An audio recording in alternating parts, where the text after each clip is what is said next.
Story లండన్లో ఒక శుక్రవారం రాత్రి స్టార్ట్ అవుద్ది.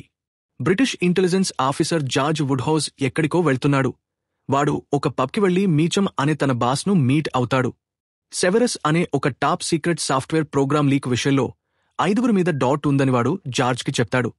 ఆ డాట్ ఉన్నవాళ్లలో ఒకరు జార్జ్ పెళ్ళాం, తోటి ఆఫీసర్ క్యాథరిన్. ఆ పని చేసింది ఎవరో కనిపెట్టడానికి మీచం జార్జ్కి వారం రోజులు టైం ఇస్తాడు. జార్జ్ వంట చేసి తన పెళ్ళాం క్యాథరిన్ దగ్గరికెళ్లి గెస్టుల్ని ఎందుకు పిలిచారో అసలు మ్యాటర్ చెప్తాడు. ఆ సెవెరస్ సాఫ్ట్వేర్ లీక్ చేసింది ఎవరో తేల్చడానికే అని. వాళ్లు మిగతా 4 డాట్ ఉన్నోళ్లని డిన్నర్కి పిలుస్తారు. ఆ 4 జార్జ్ ఇంటికి వెళ్లే ముందు ఒక బార్లో మీట్ అవుతారు. వాళ్లంతా colleagues, spies, satellite imagery specialist Clarissa, ఆమె boyfriend Freddie, agency psychiatrist Zoe Vaughan, ఇంకా కల్నల్ జిమ్మీ స్టోక్స్. ఆ 4 గ్యాంగ్ కలిసి వస్తారు. క్యాథరిన్ డోర్ తీస్తుంది. వాళ్లను కూల్ చేయడానికి జార్జ్ వాళ్ల ఫుడ్లో మత్తుమందు కలిపేస్తాడు.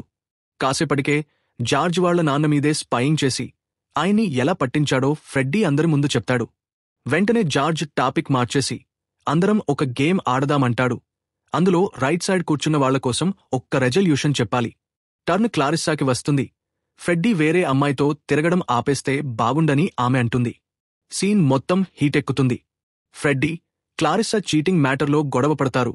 అప్పుడు ఫ్రెడ్డీ ఆమెను తిడతాడు. మీ నాన్న మీ అమ్మని మోసం చేస్తే ప్రతి మగాడు అలాగే చేస్తాడా ఏంటి అంటాడు. తను క్లారిస్సా తప్ప ఏడాదిగా ఎవరితోనూ లేనని అతను చెప్తాడు. కాని ఆఫీస్ మీటింగ్స్లో ఎక్కడో స్లిప్ అయ్యావని జార్జ్ బయటపెడతాడు. క్లారిస్సా ఫ్రెడ్డీ చేతిలో కత్తితో పొడిచేస్తుంది. కానివాడు ఫుల్లుగా తాగి ఉండటంతో పెద్దగా పట్టించుకోడు. జార్జ్ క్యాథరిన్పై ఇన్వెస్టిగేషన్ మొదలు పెడతాడు. క్యాథరిన్ బాత్రూమ్ డస్ట్బిన్లో డార్క్ విండోస్ సినిమా టికెట్ ఒకటి వాడికి దొరుకుతుంది. నీకోసం ఏం చేయడానికైనా రెడీ అని జార్జ్ అంటాడు. ఆమె వాడిని నాకోసం అబద్ధం ఆడతావా అని అడుగుతుంది. వాడు ఆడతానని చెప్తాడు. మీచం తన భార్యతో ఇంట్లో ఉన్నప్పుడు ఎవరో విషం పెట్టడంతో సడెన్గా కుప్పకూలిపోతాడు. అతని భార్య పరుగున వస్తుంది. నెక్స్ట్ సీన్లో సోమవారం పొద్దున్న జార్జ్ కిచెన్లో ఉండగా క్యాథరిన్ పైనుంచి వస్తుంది. వచ్చే బుధవారం సినిమాకి వెళ్దామని జార్జ్ ఆమెను అడుగుతాడు. కాని ఆమెకు వేరే దేశంలో ఒక ఆపరేషన్ ఉంటుంది. అతను తన ఐడీని ఆమె బ్యాగ్లో పెట్టేస్తాడు. మరుసటి రోజు సినిమాకి పిలుస్తాడు. అతను డార్క్ విండోస్ సినిమా పేరు చెప్పగానే ఆమె దాని గురించి వినలేనట్టు నటిస్తుంది. ఆమె మంగళవారం సినిమాకి ఓకే చెప్తుంది. ఆ తర్వాత మీచం చనిపోయాడని జార్జ్కు తెలుస్తుంది. కాని అది హార్ట్ అటాక్ అని కవర్ చేస్తారు. జార్జ్ తన ఐడీని క్యాథరిన్ ఆఫీసు నుండి తీసుకుని ఆమె ఆఫీసులోకి సీక్రెట్గా దూరతాడు. ఆమె కంప్యూటర్లో స్విట్జర్లాండ్లోని జ్యూరిచ్కి వెళ్లనున్న ట్రిప్ గురించి లాగ్ కనిపెడతాడు. క్యాథరిన్ జోతో ఒక థెరపీ సెషన్కి వెళ్తుంది. వాళ్లు క్యాథరిన్, జార్జ్తో ఉన్న రిలేషన్ గురించి, ఆమె కెరీర్ మీద ఉన్న పిచ్చి గురించి మాట్లాడుకుంటారు. అదే టైంలో ఆమె కూడా జోని జిమ్మీతో ఉన్న రిలేషన్ గురించి గుచ్చి అడుగుతుంది.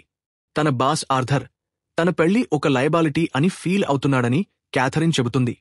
జో ఆమెను నీ బాస్ చెప్పింది కరెక్టేనా అని, ఒకవేళ ఛాన్స్ వస్తే నువ్వు నీ జాబ్ని ఎంచుకుంటావా లేక పెళ్లిని ఎంచుకుంటావా అని అడుగుతుంది. ఆమె టాపిక్ డైవర్ట్ చేస్తుంది. ఇదే టైంలో జార్జ్ ఒక చిన్న బోటులో ఫిషింగ్కు ఎక్కడికో వెళ్తాడు. జార్జ్ ఫిషింగ్ చేస్తుండగా జిమ్మీ వాడిని పట్టుకుని ఏజెన్సీలో ఎవరో మార్గరెట్ లాంగ్ఫోర్డ్ అనే ఫేక్ ఐడితో జ్యూరిచ్లోని అకౌంట్లో 7 మిలియన్ పౌండ్లను దాచారని చెప్తాడు. ఆ ఫేక్ ఐడిని ఒకప్పుడు తన పెళ్ళాం క్యాథరిన్ వాడిందని కూడా చెప్తాడు. ఆ డబ్బు కొంచెంగా వేశారా లేక ఒకేసారి వేశారా అని జార్జ్ అడుగుతాడు. అది ఒకేసారి వేసిన అమౌంట్ అని అతను చెప్తాడు. తర్వాత George, Catherine dark windows cinema చూసి డిన్నర్ చేస్తారు. ఆ తర్వాత క్యాథరిన్ జ్యూరిచ్కు బయలుదేరిపోతుంది. జార్జ్ ఆ తర్వాత క్లారిస్సా దగ్గరికి వెళ్లి స్విట్జర్లాండ్లో క్యాథరిన్ ఒక రష్యన్ ఏజెంట్ను కలిసేటప్పుడు ఫుటేజ్ రికార్డ్ చేయకుండా ఒక స్పై శాటిలైట్ను ఆమె వైపు తిప్పమని అడుగుతాడు. అది ఇంపాజిబుల్ అని ఆమె అంటుంది. కాని అతను అది పాజిబుల్ అని, తను ఇదివరకే అలా చేశానని, నీకు హెల్ప్ చేస్తానని చెప్తాడు. ఆమె ఇష్టం లేకపోయినా ఒప్పుకుంటుంది. నెక్స్ట్ డే జార్జ్ ఆ మీటింగ్ను చూస్తుండగా తన పెళ్ళాం ఒక రష్యన్ను కలవడం స్పై శాటిలైట్ ద్వారా చూస్తాడు. ఫేషియల్ రికగ్నిషన్ సాఫ్ట్వేర్ వాడి పేరు ఆండ్రీ అని చూపిస్తుంది. ఆమె అమ్మడం లేదు, వాడి దగ్గరనుంచి ఏదో ఇన్ఫర్మేషన్ కొంటోంది. కాని క్లారిస్సా బాస్ వాళ్ల ప్రతి మూవ్ని గమనిస్తుండటంతో వాళ్లకు మొత్తం ఇన్ఫో దొరకదు. ఎవరైనా చూసేలోపే వాళ్లు శాటిలైట్ను టైంకి తిప్పేయాలి. జిమ్మీ జోతో ఒక మీటింగ్కు వెళ్తాడు. వాళ్ళిద్దరూ బ్రేకప్ చెప్పుకుంటారు. ఆమె అతనికి వేరే సైకియాట్రిస్ట్ను సెట్ చేయాలని చూస్తుంది. నువ్వు వేరొకరితో డేటింగ్ చేస్తున్నావా అని అతను అడుగుతాడు. ఆమె అవునని ఒప్పుకుంటుంది. కాని జిమ్మీ తనకు సెవెరస్ సీక్రెట్ ఇన్ఫర్మేషన్ చెప్పానని గుర్తుచేసి సైలెంట్గా బెదిరిస్తాడు. థెరపీ సెషన్లలో నువ్వు చెప్పిన ప్రతీదీ కాన్ఫిడెన్షియల్ అని ఆమె వాడితో అంటుంది. జిమ్మీకి ఒక కాల్ వస్తుంది. వాడు జోని వదిలి వెళ్ళిపోతాడు. అదే టైంలో ఫ్రెడ్డీకి తన డెస్క్టాప్లో ఏదో డీటెయిల్స్ దొరుకుతాయి. వాడు దాన్ని జార్జ్కు చూపిస్తాడు. అది ఆండ్రీ పేరు. తన పెళ్లంతో జార్జ్ చూసిన అదే మనిషి. ఒక బ్రీచ్ జరిగిందని చెప్పడానికి ఆర్థర్, జార్జ్, ఫ్రెడ్డీ మరియు జిమ్మీలను మీటింగ్కు పిలుస్తాడు.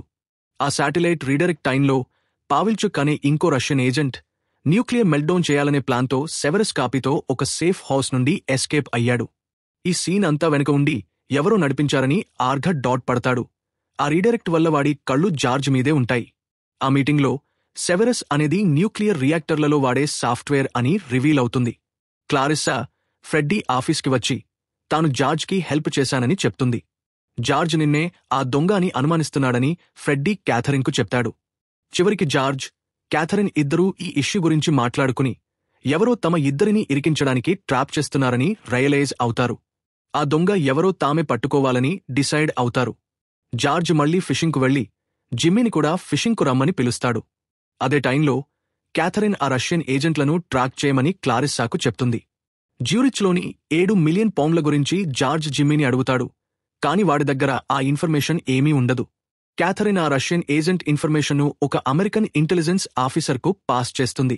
తర్వాత జార్జ్ ఆర్థర్ను నిలదీస్తాడు.